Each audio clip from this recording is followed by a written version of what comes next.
Hey everybody, hope you enjoyed that. Today I have Toby, the Ableton drummer, with me and the developer behind the amazing plugin, the One Looper Ableton Live Looper device. And it's out, guys. It's out. You need to get it. If you have Ableton, Max for Live, the Suite version, this thing is a game changer. It is for me.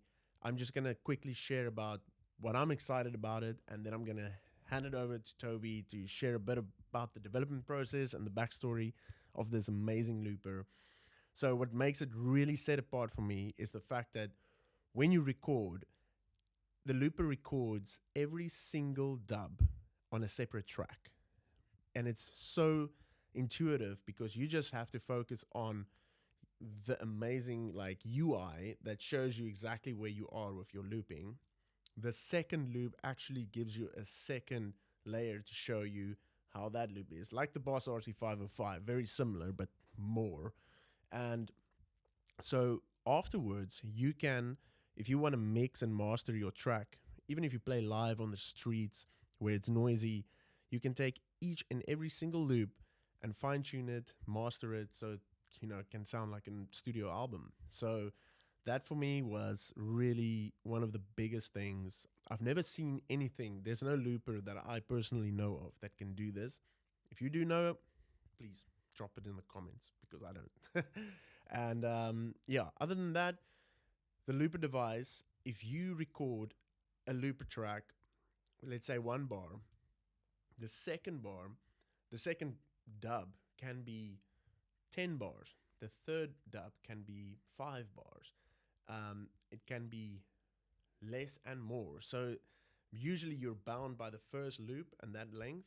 So this it breaks the barriers. It's almost like you really have to get used to it because we're so used to that structure of looping, which really this sets it apart and it just raises the bar.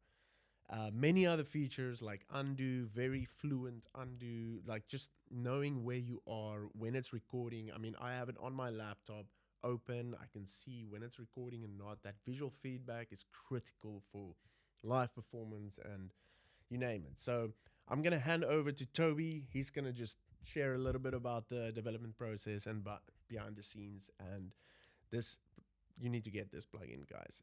I'm using it all the time now, and it's changed. It almost actually kept me by staying in Ableton, not going the hardware route at all again. So check it out.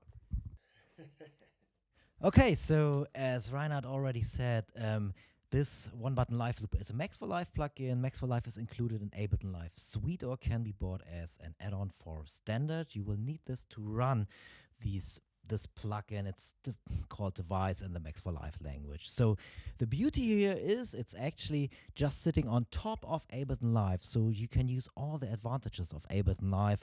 So you could use MIDI or audio even in the same looper. So this is something unseen of, I guess.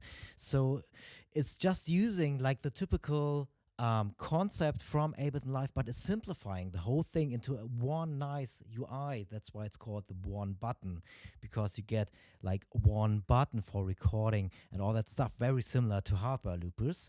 So yes, so you have like the normal functions like play, stop, redo, overdub, replay, and you are able to map these functions really quick and easy to your MIDI controller. And that's something what is great because people use different gear. People use foot controllers, other people use whatever MIDI controller by the hand, or you can use both actually, because you can map multiple buttons or things you're going to step on to the same function here. So you can build this towards your needs.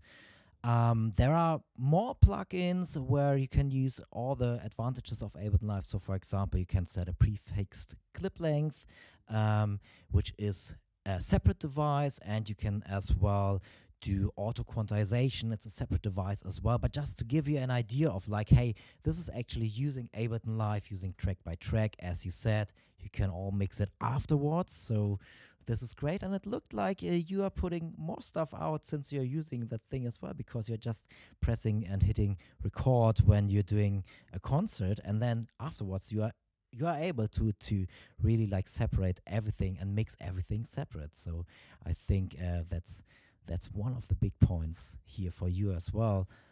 So there are a few more things here. Resizable UI, so you can make this as big as you want. You can have like more loopers. You can set those on a second screen as well. So if you have a second screen somewhere in your studio and you want to use it this way, so this is all possible here. And if it's recording, it's giving you that feedback as well, that it's red, and if it's playing, it shows you green. So very similar to hardware looper concepts as we know this. So I think that's quite a lot of info already. Obviously, there is more information around that thing. So the good thing here as well is for people who are starting out, there is a template included. So if you are getting this Max for Live device, this looper plugin, you get a template where I walk you through like how to start with things. So obviously, it's like Ableton Live can be a little bit challenging to start off with. So this template is definitely one thing where you can get some help when starting out. Awesome. Yeah, guys. So thanks for watching. If you guys want to download the plugin, just link in the description below. Just share in the comments what you guys think about the looper. And if you guys have ideas how to develop this thing further, like we're open for ideas and just like sharing. And it's always nice to get your feedback on this. And so go check out the Ableton Drummer. The link is in the description below. And thank you so much for watching, guys.